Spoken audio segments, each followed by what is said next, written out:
दुनिया में तूफान आ गया, भारत उसकी ये हैसियत, ये कौन होता है भारत जो परमाणु परीक्षण करे। दुनिया भर की शक्तियां भारत को दबोचने के लिए मैदान में उतरी, अनेक प्रकार के बंधन लग गए। दुनिया भर की बड़ी बड़ी शक्तियां इतना बड़ा आक्रमण कर दें तो आगे के रास्ते दिखते नहीं है, लेकिन हम कोई और मिट्टी के बने हुए हैं। दुनिया की कोई ताकत भारत को झुका नहीं सकती, दबाव में नहीं ला सकती। जय सोमनाथ, जय सोमनाथ, हर हर महादेव। गुजरात के मुख्यमंत्री श्रीमान भूपेंद्र भाई पटेल, उप मुख्यमंत्री भाई हर्ष संघवी जी, गुजरात सरकार के मंत्रीगण, सांसद एवं विधायकगण, अन्य सभी महानुभाव, देवी और सज्जनों, आज प्रभास पाटन का पवित्र क्षेत्र एक अद्भुत प्रभा से भरा हुआ है। महादेव का ये साक्षात्कार, ये सौंदर्य, धरती और आसमान से हुई पुष्प वर्षा, भगवा ध्वजों की ये आभा, कला, संगीत और नृत्य की अद्भुत प्रस्तुतियां, वेद मंत्रों का उच्चार,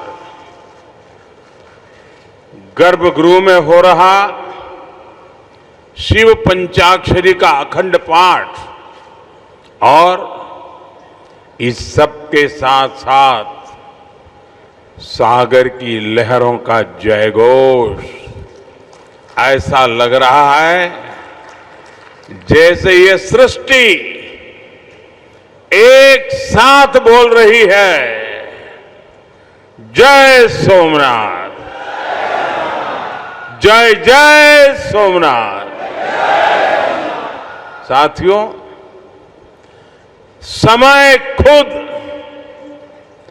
जिनकी इच्छा से प्रकट होता है, जो स्वयं कालातीत है, जो स्वयं काल स्वरूप है, आज उन देवादिदेव महादेव की विग्रह प्रतिष्ठा के हम 75 वर्ष मना रहे हैं। ये सृष्टि जिनसे सृजित होती है, जिनमें लय हो जाती है, यतो जायते पाल्यते येन विश्वम तमीशम भजे लीयते यत्र विश्वम। आज हम उनके धाम के पुनर्निर्माण का उत्सव मना रहे हैं, जो हलाहल को पीकर नीलकंठ हो गए, आज उन्हीं की शरण में यहां सोमनाथ अमृत महोत्सव हो रहा है। ये सब भगवान सदाशिव की ही लीला है। साथियों, दादा सोमनाथ के अनन्य भक्त के रूप में मैं कितनी बार यहां आया हूं, कितनी ही बार उनके सामने नतमस्तक हुआ हूं, लेकिन आज जब मैं यहां आ रहा था तो समय की ये यात्रा एक सुखद अनुभूति दे रही थी। अभी कुछ ही महीने पहले मैं यहां आया था, तब हम सोमनाथ स्वाभिमान पर्व मना रहे थे। प्रथम विध्वंस के 1000 वर्ष बाद भी सोमनाथ के अविनाशी होने का गर्व और आज इस आधुनिक स्वरूप की प्राण प्रतिष्ठा के 75 वर्ष हम केवल 2 आयोजनों का हिस्सा भर नहीं, सिर्फ हिस्सा भर नहीं बने हैं, हमें 1000 वर्षों की अमृत यात्रा को अनुभव करने का शिव जी ने मौका दिया है। साथियों, 75 साल पहले आज के ही दिन सोमनाथ मंदिर की पुनर्स्थापना ये कोई साधारण अवसर नहीं था। अगर 1947 में भारत आजाद हुआ था तो 1951 में सोमनाथ की प्राण प्रतिष्ठा ने भारत की स्वतंत्र चेतना का उद्घोष किया था। आजादी के समय सरदार साहब ने 500 से ज्यादा रियासतों को जोड़कर एक भारत का आधुनिक स्वरूप गढ़ा था। तो साथ ही सोमनाथ के पुनर्निर्माण से उन्होंने दुनिया को बताया था, भारत केवल आजाद नहीं हुआ है, भारत अपने प्राचीन गौरव को पुनः हासिल करने के मार्ग पर भी अब आगे बढ़ चुका है। साथियों, इसलिए आज इस अवसर पर मैं केवल 75 वर्षों की झांकी नहीं देख रहा हूं, मैं यहां देख रहा हूं विनाश में सृजन के संकल्प को, जिसे सोमनाथ ने चरितार्थ किया है। मैं यहां देख रहा हूं असत्य पर सत्य की विजय को, जिसे प्रभास पाटन ने बार बार जिया है। मैं यहां देख रहा हूं हजारों वर्षों की आध्यात्मिक चेतना को, जिसने मानव मात्र के कल्याण की सीख समूचे विश्व को दी है। मैं यहां देख रहा हूं भारत के उस अविनाशी स्वरूप को, जिसे सदियों के कुत्सित प्रयास भी न मिटा सके, न हरा सके। और मैं यहां देख रहा हूं सोमनाथ का अमृत महोत्सव, ये केवल अतीत का उत्सव नहीं है, ये अगले 1000 वर्षों के लिए भारत की प्रेरणा का महोत्सव भी है। मैं सभी देशवासियों को दादा सोमनाथ के कोटि कोटि भक्तों को इस महोत्सव की बहुत बहुत बधाई देता हूं। साथियों, आज का दिन एक और वजह से भी विशेष है। 11 मई 1998 1998 यानी आज के ही दिन देश ने पोखरण में परमाणु परीक्षण किया था।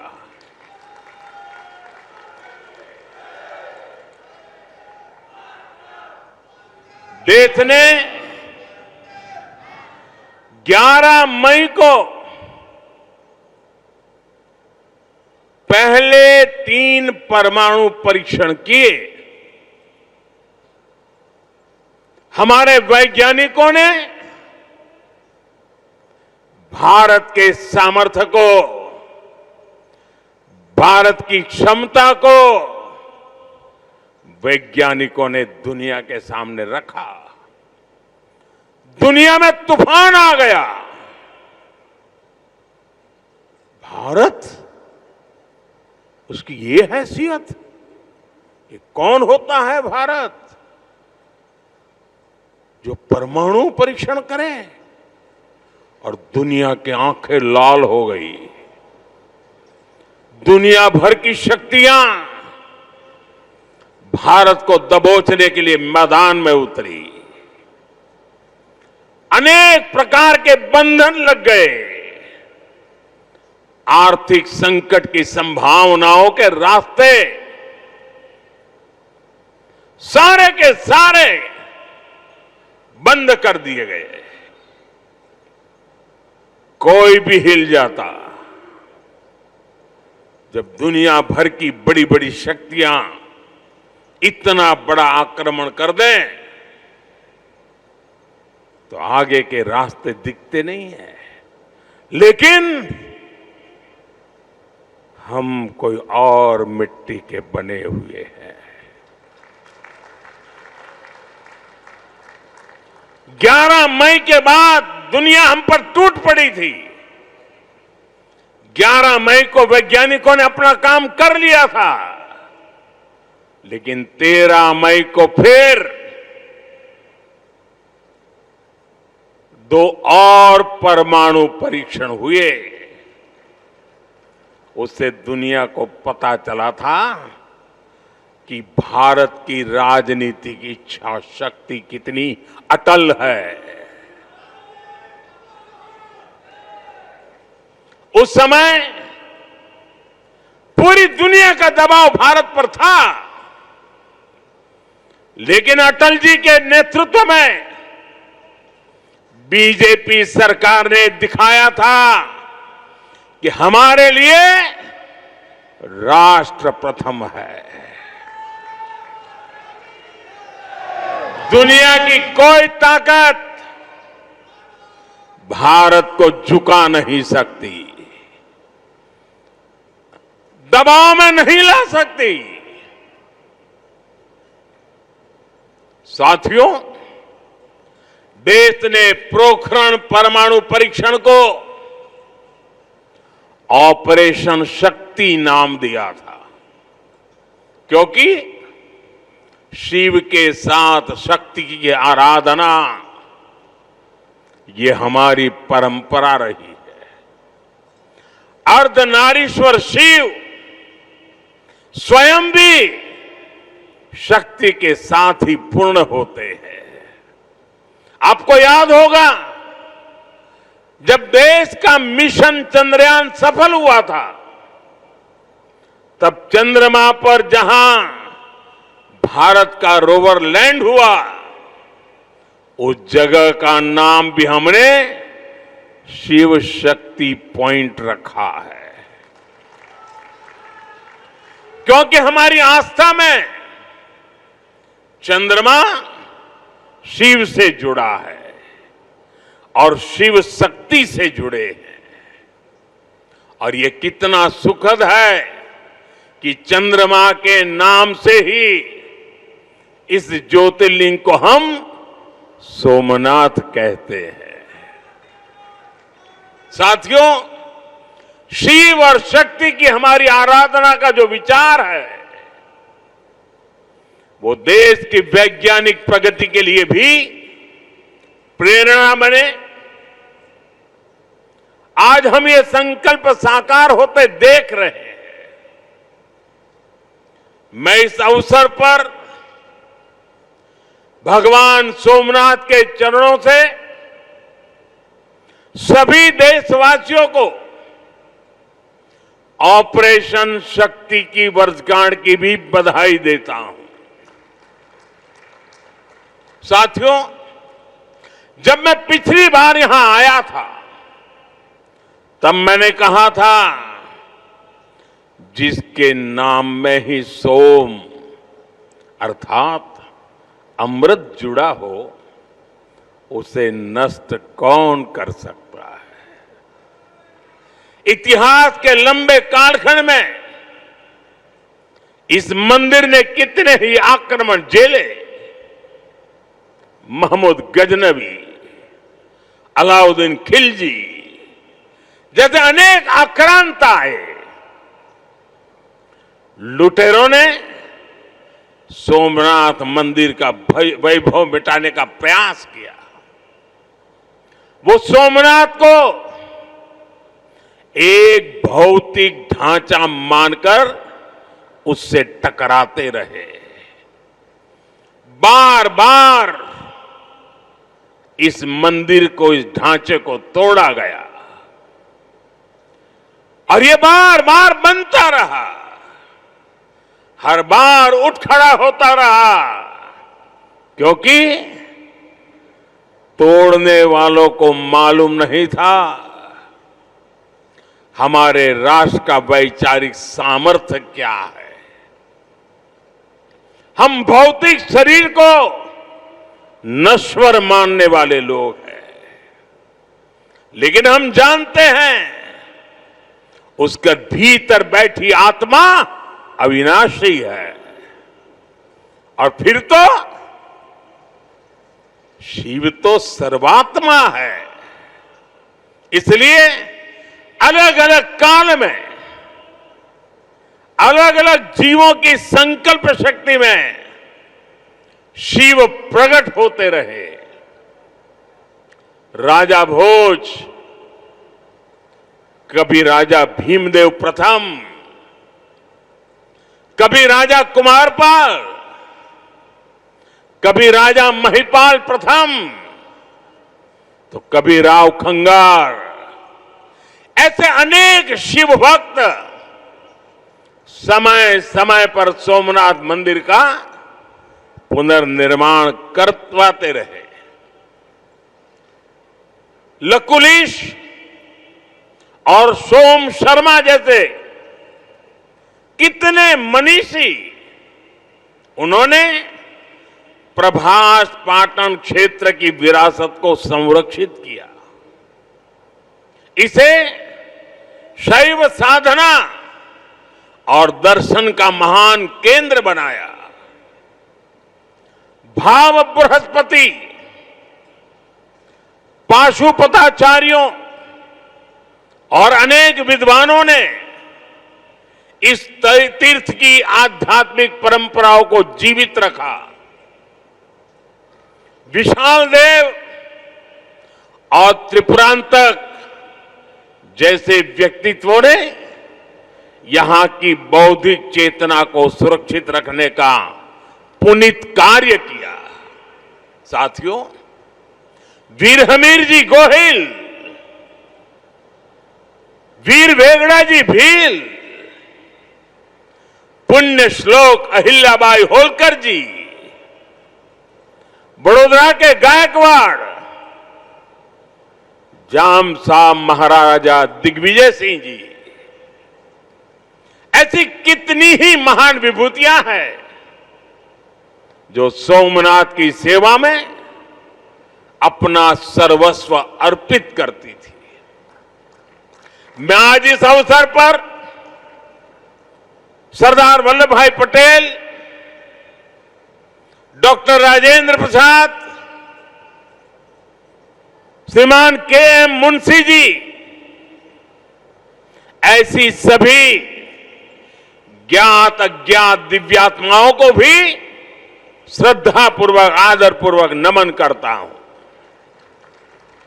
उनका स्मरण हमें ये प्रेरणा देता है कि हमें न केवल अपनी सांस्कृतिक विरासत को आगे बढ़ाना है, बल्कि इस जिम्मेदारी को आने वाली पीढ़ियों के हाथों में सौंप कर भी जाना है। साथियों, हमारे सांस्कृतिक स्थल हजारों वर्षों से भारत की पहचान रहे हैं। इतनी समृद्ध विरासत हमें मिली है, लेकिन आप विडंबना देखिए, हमने दशकों तक उसके महत्व को नहीं समझा। दुनिया में से कितने ही उदाहरण हैं जहां विदेशी हमलावरों ने राष्ट्रीय पहचान से जुड़े स्थलों को नष्ट किया, लेकिन जब उस देश के लोगों को मौका मिला, सबने साथ आकर अपनी पहचान को फिर से सहेजा, फिर से संवारा, पुनः प्रतिष्ठा की। लेकिन हमारे यहां राष्ट्रीय स्वाभिमान से जुड़े विषयों पर भी राजनीति होती रही।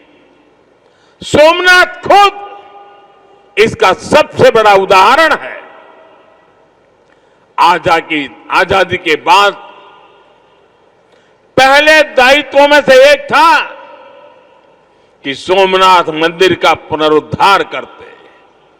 इसलिए सरदार वल्लभ भाई पटेल और डॉक्टर राजेंद्र प्रसाद जी, उन्होंने इसके लिए इतने प्रयास किए। लेकिन हम सब जानते हैं, उन्हें इसके लिए नेहरू जी द्वारा कितना विरोध झेलना पड़ा था। मैं आज इसके विस्तार में नहीं जाऊंगा, लेकिन ये सरदार साहब की इच्छा शक्ति थी कि इतने विरोध के बावजूद सरदार साहब डिगे नहीं। सोमनाथ मंदिर का पुनर्निर्माण भी हुआ और देश ने सदियों के कलंक को भी धो दिया। साथियों, दुर्भाग्य से देश में ऐसी शक्तियां आज भी प्रभावी हैं जिन्हें राष्ट्रीय स्वाभिमान से ज्यादा तुष्टीकरण जरूरी लगता है। राम मंदिर निर्माण जैसे अवसरों पर भी हमने देखा है किस तरह राम मंदिर निर्माण का भी विरोध किया गया। हमें ऐसी मानसिकता से सावधान रहना है। इस तरह की संकुचित राजनीति को हमें पीछे छोड़ना होगा। हमें विकास और विरासत को साथ लेकर के आगे बढ़ना होगा। साथियों, बीते वर्षों में मुझे सोमनाथ ट्रस्ट के अध्यक्ष के रूप में सोमनाथ दादा की सेवा का जो अवसर मिला, इस मंदिर और क्षेत्र के विकास के लिए जो ऐतिहासिक काम हुए, उस परिवर्तन को आज हम सब प्रत्यक्ष देख रहे हैं। लेकिन साथ ही इस सेवा का मुझे व्यक्तिगत लाभ भी हुआ है। आज मुझे देश के सभी पवित्र तीर्थों के विकास का जो मौका मिल रहा है, ये भगवान सोमनाथ का ही कृपा प्रसाद है। साथियों, आज काशी में सदियों बाद बाबा विश्वनाथ धाम का इतना भव्य विस्तार हुआ है। आज उज्जैन में महाकाल महालोक के विशाल दर्शन भी हो रहे हैं। केदारनाथ धाम का पुनर्निर्माण भी हुआ है। जैसा मैंने पहले कहा, अयोध्या में 500 साल की प्रतीक्षा भी पूरी हुई है। आज वहां भव्य मंदिर में रामलला विराजमान है।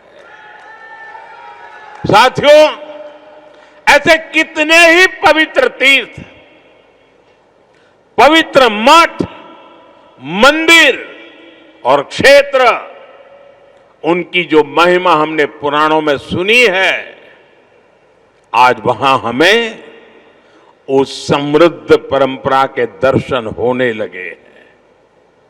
और ये इतना कुछ 10-12 साल के भीतर भीतर हुआ है। साथियों, हमारे सांस्कृतिक केंद्रों की उपेक्षा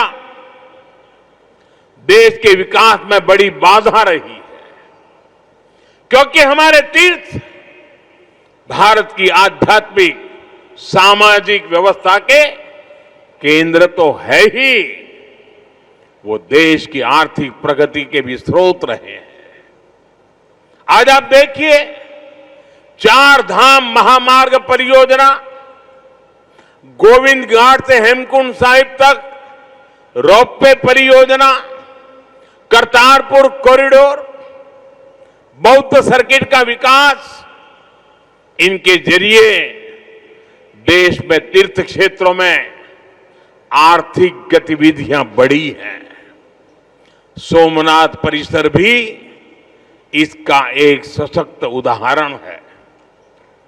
आज सोमनाथ मंदिर ट्रस्ट से सैकड़ों परिवार जुड़े हैं।